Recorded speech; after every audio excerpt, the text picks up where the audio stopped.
Everybody lies, but not all the time. And everybody tells the truth, but not the whole truth. How do we tell?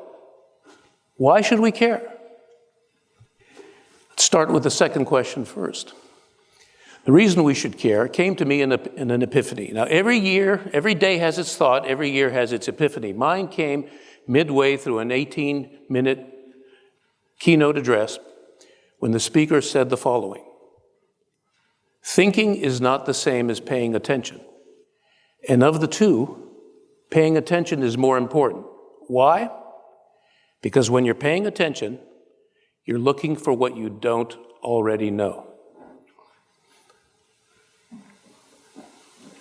I can think of no better way of paying attention than by engaging actively with the content that's being deployed and the person deploying it. And that includes doing it by spotting and being attentive to the possibility of deception, and also trying to elicit more information than what might be given out simply on the surface. How do we tell? Back to the first question. There are a number of ways. Indeed, there are a number of practitioners who make it their specialty and their life's work to detect deception. Some are academic. Others, the ones who are more colorful and at times more interesting, have developed their own methodologies. They all have three general things in common. One is they have many, many hours of experience interviewing people, especially deceptive people. Associated with that is another interesting trend that you may have observed if you study these things, and that is that many of these, indeed most of them who have developed their own methodologies, started out as polygraph examiners. It stands to reason when you start looking at it, because they have a lot of interviews. If anyone knows about the 10,000-hour rule and the level of expertise that it takes to get well beyond the journeyman level, certainly these people have an opportunity to cultivate that level of expertise. And then the third thing that they tend to have in common, most of them are lousy writers. Now, it would take a good 2 hours just to give you a survey of the academic and practitioner literature and methodologies that are involved. But rather than do that, through the magic of technology, appearing before you in conjunction with this presentation, in whatever format you absorb it in, will be a little handout that has some information, 8 resources that tell you where to look for more information, including at least 3 that are free, others that I say are less free, which is to say that they're fee-based, and some others that you can look up in libraries and elsewhere. In the event that the technological gods play us false, and such electronic information is not forthcoming and does not materialize unbidden before your eyes, or in the event that you want to be able to click on those links without having the burdensome bother of typing them yourself, all you need to do is send me an email to nickhsx@gmail.com. On the subject line, put deception and handout, and this will be my secret code to reply with the same information, which is about 2 screens worth of data that you can use when you have some downtime and you're interested in exploring some of these things further at your own leisure for your own edification and perhaps for some insight. We begin now with the techniques. The first one is spotting the evasive denial. How does this work? Well, we have to first benchmark against what is a truthful denial. Now, let's assume that something untoward has happened at the workplace, at home. It really doesn't matter. It could be as simple as someone stealing your lunch from the office refrigerator, or a relative who has misappropriated money that was supposed to be spent for groceries and instead invested in beer and cigarettes. It could be a security violation. It could be a death threat. It could be somebody, you could be a fleet manager at FedEx who is fielding an inquiry by irate citizens who say one of their drivers chased somebody down in an unsafe way in their neighborhood. And you just want to know who did that, and did in fact they do that. So what do you do in all these cases? As an enlightened individual with a functioning brain and managerial wherewithal, the first thing you do is what? You ask them if they did it. Now, we're benchmarking for the reliable, truthful denial against the one that's evasive and suspect, indicative of deception. So what is the good one? What does the good one do? The truthful denial has 3 main components that you will see. First, negation. Definitely answering the question in the negative and answering directly the question that you pose. Simple past tense. No evasion at all. No extra words that aren't necessary. How does this play out? Let's say you have a suspect pool of 10. You ask, did you do it? Whatever that it may be. You fill in the blank there. And what do they tell you? No, I didn't do it. No, I didn't do it. No, I didn't do it. Somebody tells you something else, then no, I didn't do it. No, I didn't do it. No, I didn't do it. What does that something else most often take the form of when it's an evasive denial? It tends to be something like this. I would never do something like that. How dare you accuse me of such a transgression? And then it goes on from there. Now, what did we just hear? The untrained ear thinks it heard a denial. Why? Because there's some form of negation in there. Would not, would never. Isn't that about the same as no, I didn't? No, it's not. Why? Because what we have heard, in effect, is a policy statement that is a form of evasion. The individual giving you that response did not answer your question about a specific case. But when you answer instead with a policy statement, what that means is, well, it's my policy not to act in such a manner or not to do such and such a thing. What happens when you create a policy? You create the opportunity for an exception, which means I would never do such a thing. Translated means, while it's my policy not to do such a thing, there is a possibility that I actually did it this one time, gave myself a waiver, and really would never do it again. So that is your evasive denial, and that's something that you can find for yourself just by paying attention. We move now to the second technique. Some people ask, what can I use that works equally well with verbal information as well as something that is written? Suppose you find yourself in a position where you have a number of statements to evaluate, an account of events, and you're trying to decide which are truthful and which is deceptive. There's a way to do that on the basis of form alone, and this is called deceptive on form. Again, we benchmark what's the truthful account versus the deceptive one. The truthful account normally takes this form. First of all, another fun fact, the average statement is 1.5 pages long, so these aren't that long. And you can segment these yourself. All you have to do is divide them whether somebody is speaking, or you're hearing a transcript, playing a recording, or reading what they wrote. The truthful account goes this way. There's a short introduction. The vast majority of the information is right there in the middle. That's the main issue. And then at the end, there is a conclusion, small conclusion. How do you think the evasive, deceptive statement takes its form that makes it deceptive just basically on the form alone and requires greater scrutiny?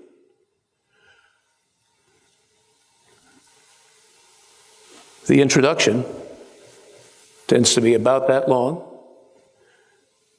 usually longer than or at least as long as the main issue, and then there's a short conclusion.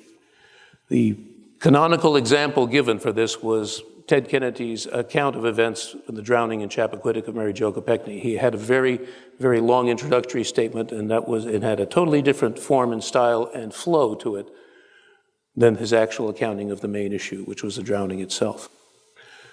That's another form of deception, and one that you can spot, again, without special training, just with a little more attention. Finally, we come to shift gears a little bit, and now we come to a different technique altogether, and that is, what could possibly be worse than someone lying to you? Well, how about when they don't give you anything at all? Has anybody ever had kids? Or if you have the recalcitrant employee who refuses, who acts as though he's a hostile prisoner of war and won't even give you name, rank, and serial number, will never be brought into any conversation or discussion or give you anything to work with at all. What do you do with such an individual? Well, it's not necessarily what you think. We are conditioned by our culture and television and other programs to do it the American way, which is you sit somebody down, you look them in the eye, and then by sheer virtue of legerdemain, great personality, and superior intellect, extract that information from them. Does that work? Well, ask yourself if it ever works with a kid. No. Indeed, it will often move them in the opposite direction and make them shut down further and be, if anything, less forthcoming. There's another phenomenon that you can use, and with a kid, what you do is you work obliquely, and you can use this in other settings as well. The oblique approach instead is, rather than look at somebody eye to eye and focus that attention on them, you take that kid, put him in the back seat on a long trip to grandmother's house, not next to you. You don't ask him a series of questions, you just get him talking a little. And then in the course of the long drive, sometimes, not always, there can be an uncorking. And once that happens, there comes an outpour that you then cannot stop because the genie is out of the bottle. This kind of phenomenon was actually first exploited by Hans Scharff, the master interrogator of the Luftwaffe in the Second World War.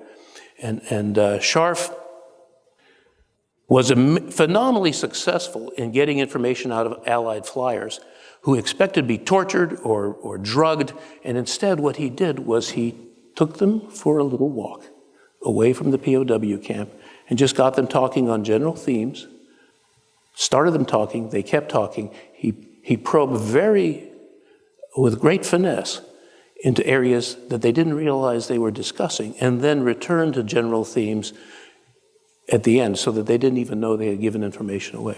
I didn't understand how this worked until it was explained to me by Avinoam Sapir, who is the father of scientific content analysis, during a training session at his facility in Phoenix. And what he explained to me is that you too can try this phenomenon and see it somewhere else, because you probably don't have a POW camp to work with.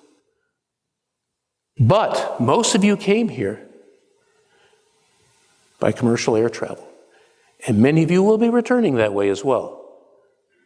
Welcome to the airplane laboratory. What you do is try this out as you go. First, look at what happens in the airport departure lounge. People are facing each other sometimes. The seats are across from one another, and what do? They avert their gaze. They do not interact with each other. Everybody minds his own business. Studiously ignores one another. Now take the same person that you've been ignoring with great calculation, airdrop that individual into the seat next to you on the same row in a long flight, and if you have occasion to start conversing, what can and sometimes does happen? There is an outpouring, a flow of soul, a sharing of confidences that is more intimate than what some of these people would ever do or have with some of their greatest confidants. It's oblique. And as Sapir said, no one knows exactly why this happens, but it does. And indeed, I can attest to that myself. One of my most interesting conversation on an airplane was sitting next to a death row investigator. He was the last chance in this state that people had for people who were scheduled for execution. It was the last chance they had to review their cases, to interview witnesses, family members, victims. And he told me about his cases and his career. It was fascinating and something I would never have even known to ask about if I were trying to actually interrogate him or interview him directly on that kind of theme. So there you have it. There are techniques for detecting deception, and there are techniques for eliciting a higher level of truth and piercing beneath the glittering surface to get more substance. All it takes is paying attention and trying them yourselves. So I encourage you to go forth and experiment in the life's laboratory that you will in fact be entering if you're not in there already. Do it on your way home. Unlike the usual disclaimers, try this at home, try this at work, try this in the daily conduct of your regular affairs, and see what it may produce in the hope of gathering more insights. Why? Because everybody lies, but not all the time. And everybody tells the truth, but not the whole truth.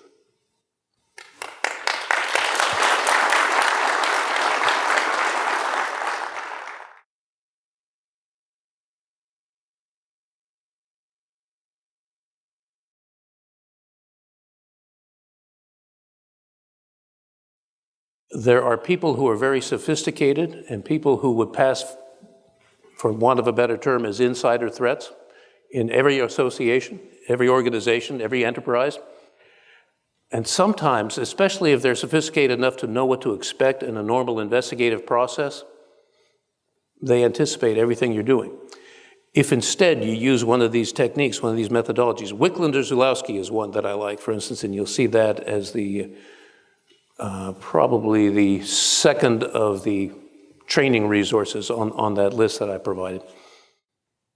It's a variation of the Reed technique. The Reed technique is the standard accusatory interview. It's fallen into disfavor, and yet it's experienced a renaissance at the same time. The Reed technique is based on the idea that a guilty person answers an accusatory question a different way than an innocent one. And so when you get somebody who's really mad and irate at being accused, you say, oh, well, he didn't do it. Unfortunately, using that in today's workplace is not the best way to avoid lawsuits. And so this has fallen into disfavor. However, I was surprised that American Special Forces actually adopted the Reed technique in Iraq, wrote about it in 2008 in a paper for the National Defense Intelligence College, because they had nothing else. They had to fall back on something, and they couldn't find any other training that would help them conduct massive interviews.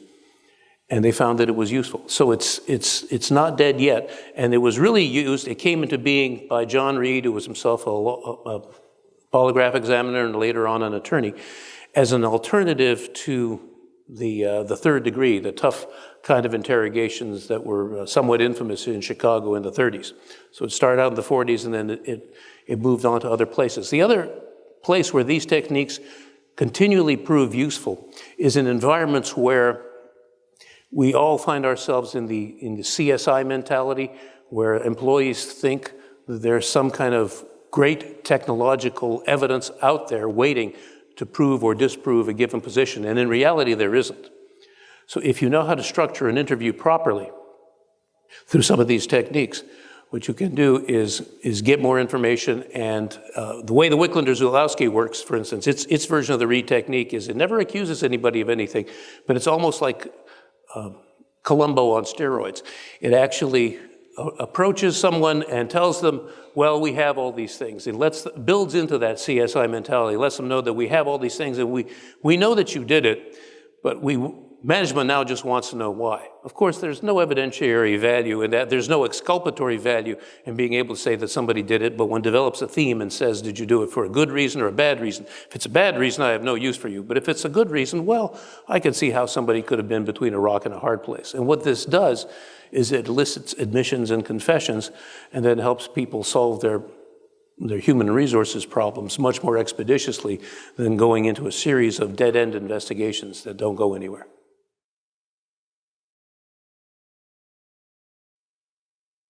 My own bias is information-driven. I was trained as an interrogator as my wartime mission and as an elicitor of information and a debriefer by the Central Intelligence Agency and the Air Force.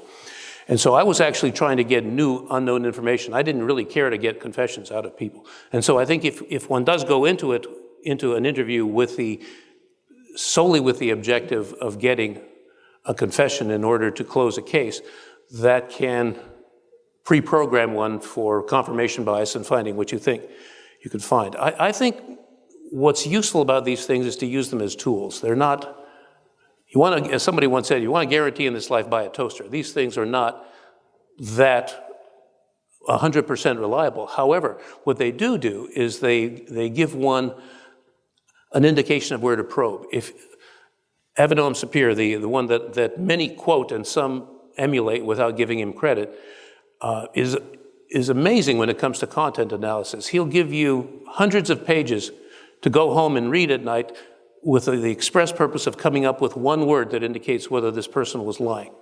It's really annoying.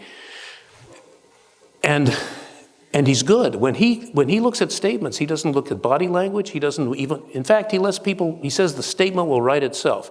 You ask people to write a statement, and then you can pick it up the next day. They can take it home. They can work on it. They can use the dictionary.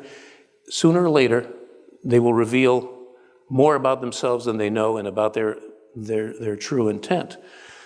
So that is useful, and if one is trying to get at more information, it's useful to know and to use these tools to indicate, to at least filter. So if you have 100 people, you can narrow it down to maybe 10 or 15 to really look more closely at, because we all have resource limitations. And that's what I find is very useful. They're useful for filtering and giving one a more limited and manageable data set to work with.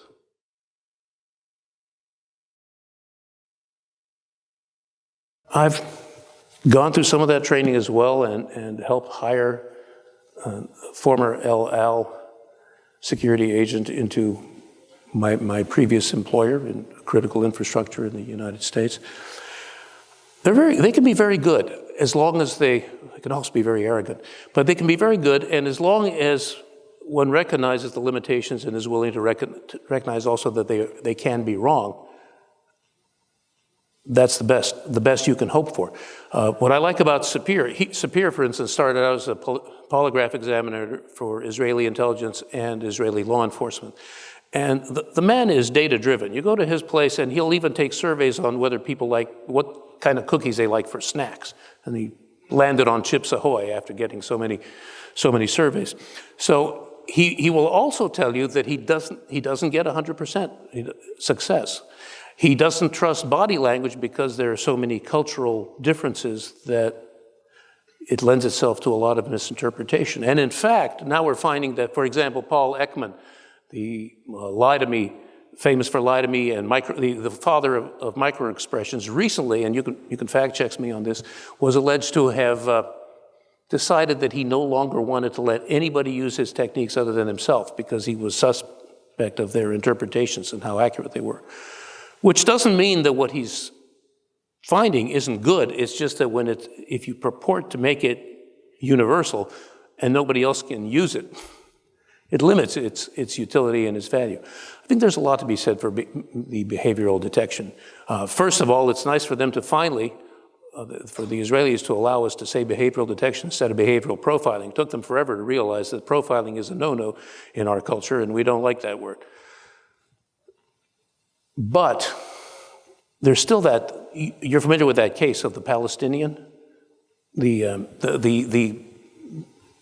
textbook case in profiling, behavioral detection, that proved its worth was when an Israeli security agent stopped a woman who did not know she was carrying a bomb.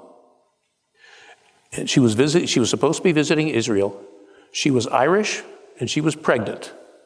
And she was going there to visit the family of her Palestinian boyfriend who was going there ahead of her.